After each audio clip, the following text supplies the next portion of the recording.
Ayoko makain na. Sabi ko kay Mani, mami, ako na lang yung bala. Bulat sa kanilo. Ay, walang pati ulit. Ibig ko sabihin ay nagpunta na si Utoy. Kapay daw siya kaalaman niya. Mahigit malakas kumain. Pero ayaw niya ng burger sa Jollibee. Eh, anong kinain niya din ngayon? Giniling at kanin. Ay, ibig ko sabihin ay, tapos ay makain ulit siya o mamaya pa niya yun. Baka mamaya.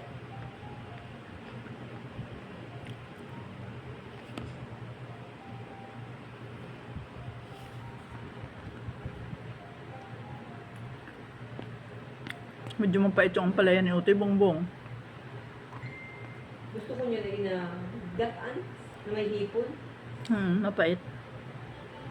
Pero maigi rin naman at mapait. May lasa pa, kumbaga. Hindi pa masyadong pinigaan, no?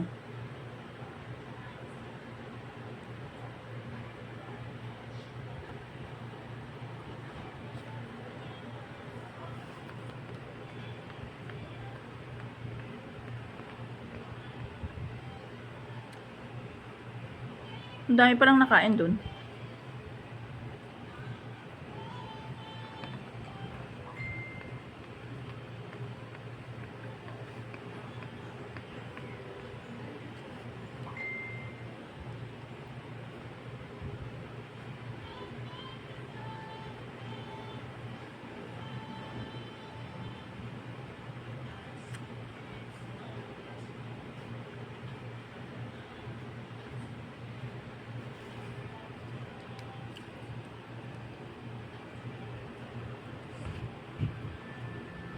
Yun ang mahirap sa pagpa-load.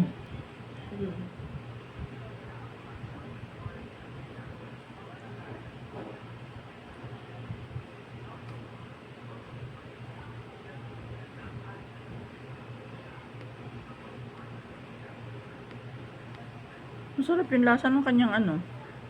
Yung palaya kahit na medyo mapait.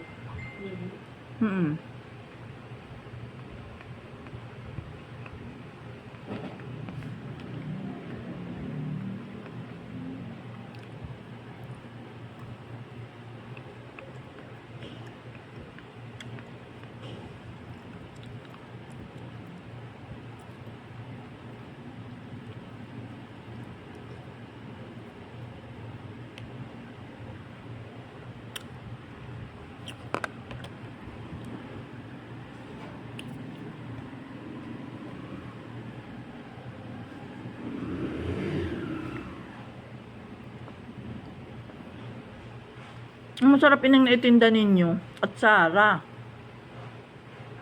Hindi ko na kaya magpudpud. Hindi, yung akunin ninyo sa iba. Pwede wala naman itong masarap. Gusto ko malinis ako. Kaano ako ng Jerry's nagbalaw pag nakaalis mo. Oo, ano, yun nga ni ano. Tama ka. Yun na laang. May pangalan man yun ay ano. Sarap.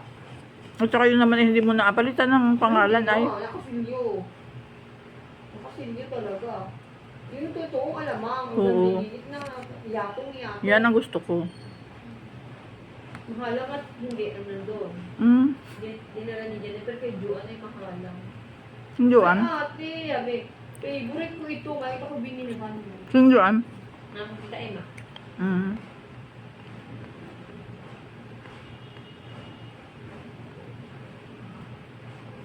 Isang anak ni Ate Emma? Ilang anak ni Ate Emma? Isa lang anak ni Ate Emma? Hindi ang madami.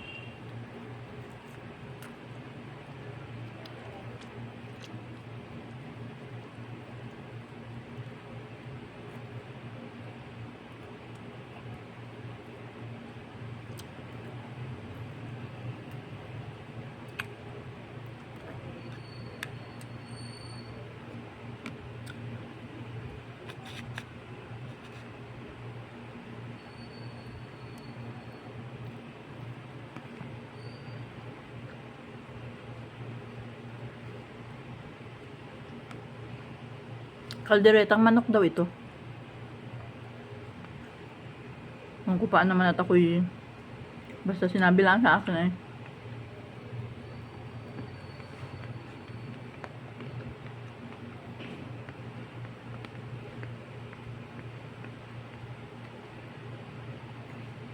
May meron kitang ano-ano. Ubod ano.